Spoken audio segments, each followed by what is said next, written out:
Bryant Rivera appeared to be living a normal life. His parents, both with severe medical issues, relied on him heavily to maintain their independence. Those closest to him had no idea he was alleged to have been living a sinister second life. The 30-year-old now is being called in the media the Ted Bundy copycat.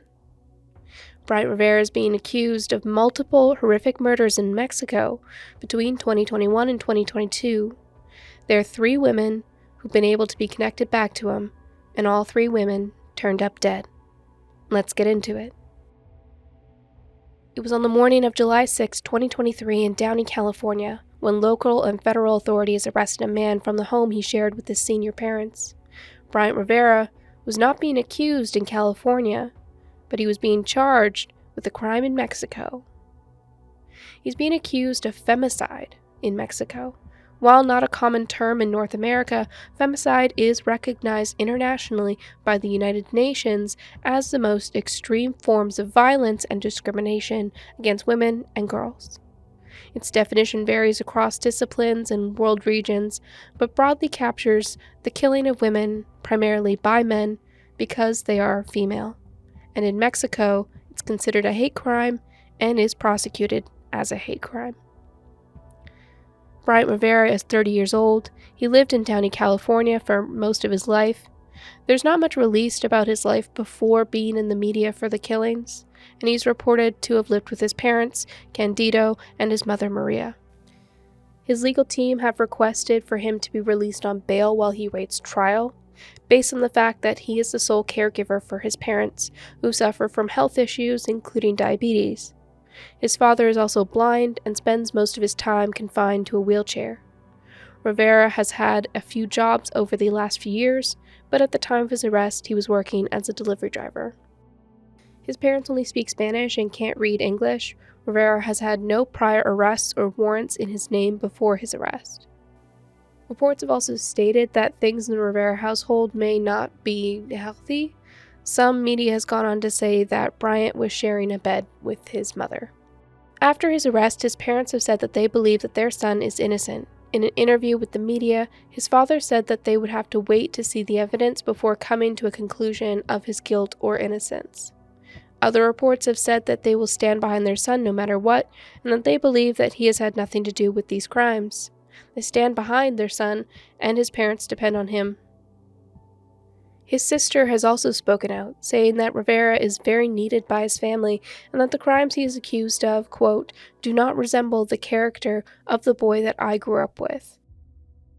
I would have never thought that he would, commit a crime of any sort. He's pretty much a nice guy. Like, you would never think that he's a reserved, quiet person. And she has continued to advocate for her brother in the press. However, those who aren't in the family but are close to Bryant aren't surprised by his arrest. He was described by one friend that there had always been something off about him, but it was something that she couldn't pinpoint specifically. Could Bryant Rivera of Downey be a serial killer? That's what Mexican investigators are alleging, saying the 31-year-old is linked to at least 3 murders south of the border. Con características semejantes entre las víctimas. Characteristics are identical between the 3 victims with similar methods and cause of death. Rivera is accused of crossing the border and killing strip club workers in the red light district of Tijuana. He was arrested last week at his parents' home in Downey and is being held pending extradition to Mexico. When surveillance images of a suspect were released earlier this year, they struck a nerve with Shannon Sales of Alhambra. That's when I tried calling the authorities and the FBI. Nothing came of it. I just wanted people to know, let them know. Sales says Rivera was a close friend of her ex-boyfriend and came over to her home dozens of times. And each time she'd warn her ex-boyfriend to stop hanging out with Rivera. Don't talk to him. Stay away from him. I never felt comfortable around him. There was something not right about this person. Rivera's parents, though, are standing by him, refusing to believe their son could be involved in any kind of violent crime. In my heart, my son is innocent. I am blind. I cannot see. That's why I depend on my son. He takes me to the clinic. I depend on him. He takes me to my appointments. So what are the crimes he's being accused of? Authorities had already been looking for a serial predator as early as 2022, but they didn't have a solid lead until the murder of Angela Acosta Flores. Angela was a 20-year-old who had started dancing in September 2021 at the Hong Kong Gentlemen's Club in Zona Norte. Zona Norte is a legal red light district in Tijuana, Mexico, and it is believed to be one of the largest in North America. Sex work is legally federally in Mexico, and Zona Norte is one of the legal places for sex work. They require workers to have permits and regular health checkups to keep working. On the night of January 24, 2022, Angela's mother last saw her at approximately 8 p.m. when Angela had headed out to work at the club. She was an exotic dancer and occasionally also did sex work. She started her shift dancing when she met a man who called himself Eduardo, and he had asked for her to go back to his hotel room with him. She left with the man, letting her manager know where she was going. She texted her mother at 10:15 p.m., saying that she was going to the hotel nearby, Hotel Cascadas, with a client and that they would be in room 404. We could only guess that this was a safety measure put in place for when she left the property with a client. At 10:45 p.m., her mother texted her with no reply. She tried a second time at 11:15 p.m. with no answer from Angela. Her phone would continue to go unanswered, and her mother started to worry. So she went down to the bar to investigate. She talked to a manager who said that Angela was probably still busy.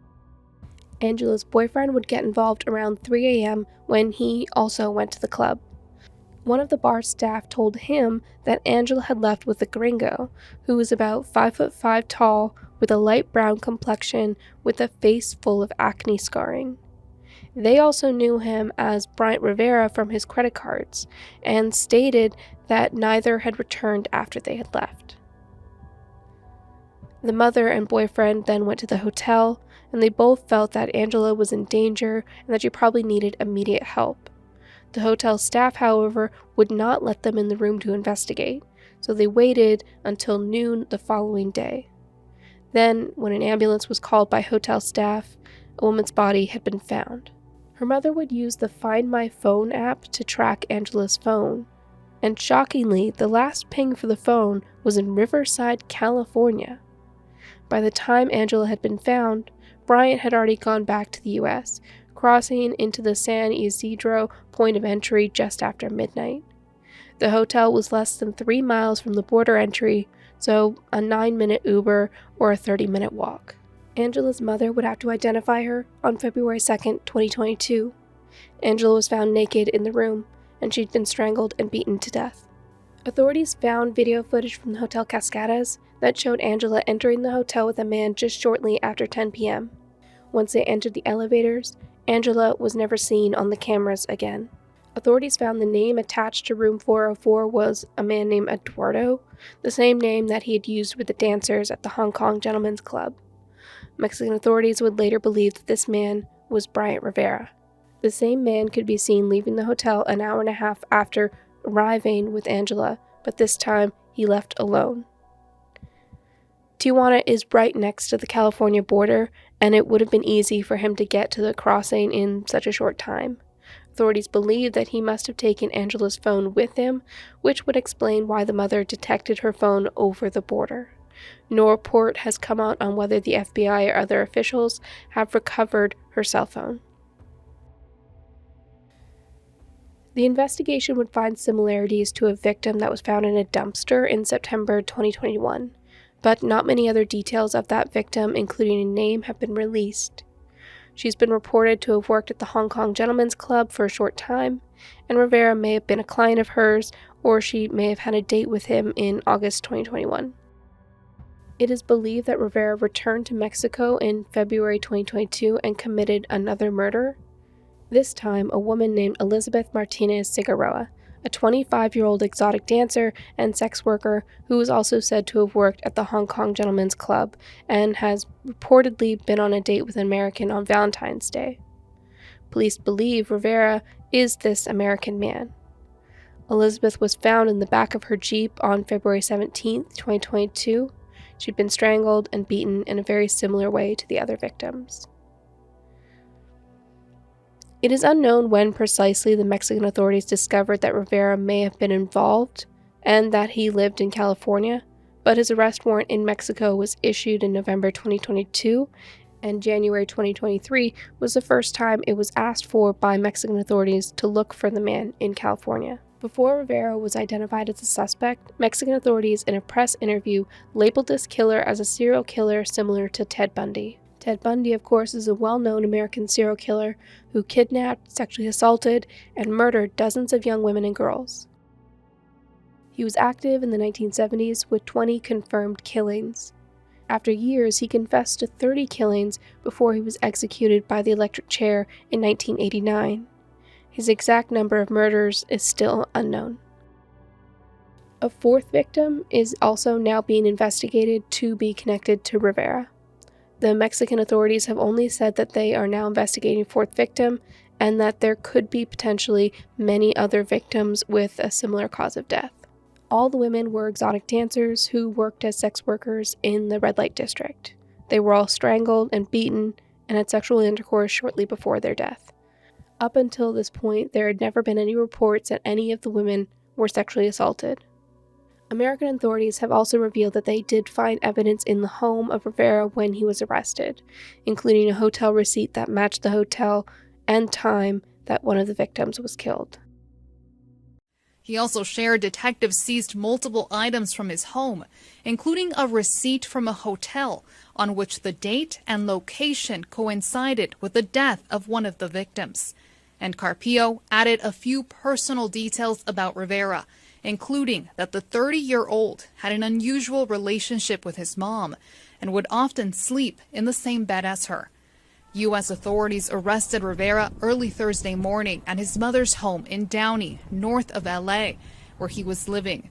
Rivera is currently detained in a federal prison in the U.S. Carpio says they have filed a formal extradition request to Mexico. Yes, of course, we believe that's going to happen. Our evidence are very important. We already put that evidence and information in the American authorities, so they already know all that. We hope that they understand it for the correct form, and so we expect that yes, we're going to receive the positive of what we're asking for. In July 2023, Rivera's lawyers filed an opposition to the request for detention. After Rivera's defense lawyer had filed an ask for conditional release based on his parents' needs for help due to medical reasons, a judge ruled that Bryant Rivera would be held without bond until his extradition hearing. Extradition can take months, if not years, for the process to move forward. Extradition can only happen if one country has an extradition treaty with the other country, and that country has to sign a petition for the extradition of that person who is accused of crime and would like them to face charges in their country. There are extensive requirements from both sides to have been met before a person can be released to the requesting country, and oftentimes you kind of see a give and a take. If he is deported to Mexico, Rivera will face charges of femicide, which has a sentence of 65 years for each victim if convicted. He is and is still currently only charged with the death of Angela Acosta Flores, and Mexican authorities have said they are working on charging Rivera with more crimes. The media and authorities describe Bryant as a serial killer who cares very little for women, that he hates and targets sex workers, and he kills with fury, beating and then strangling his victims. This is only the beginning, and there may be more victims that are connected to this killer. And we see, based on the murder of Angela, that there's clearly a system here. He attempted to use a fake name in Mexico. He secured a hotel room prior to finding a victim. He killed and hauled ass back to the U.S. border, where he seemed normal enough for border agents not to sense that anything was off.